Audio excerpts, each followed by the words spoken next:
Tuna port પર ફરી નમક માફિયાઓનો આતંક, માત્ર 25 દિવસમાં ફરી કર્યું દબાણ।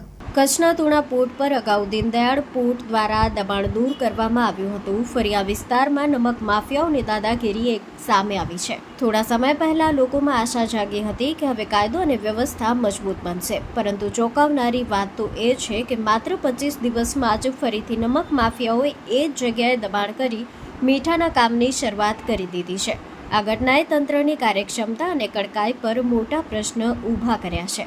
દીનદયાળ પોર્ટ અધિકારીઓની મહેરબાનીથી ફરી દબાણ ચાલુ।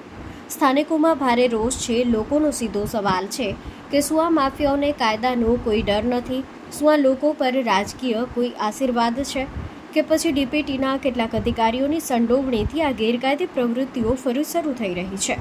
સ્થાનિક સૂત્રો મુજબ અગાઉ પણ આવા બનાવો બન્યા છે, પરંતુ દરેક વખતે કાર્યવાહી બાદ થોડા જ સમયમાં માફિયાઓ ફરી સક્રિય થઈ જાય છે।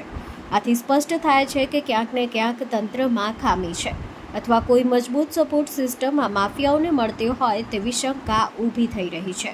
હવે લોકોની માંગ છે કે માત્ર દેખાવની કાર્યવાહી નહીં, પરંતુ કડક અને સ્થાયી ઉકેલ લાવવામાં આવે, જવાબદાર અધિકારીઓ સામે પણ કાર્યવાહી થાય અને આ ગેરકાયદે નમક ધંધાને સંપૂર્ણપણે બંધ કરવામાં આવે। Story report by Dinesh Kanthecha, Bhachau.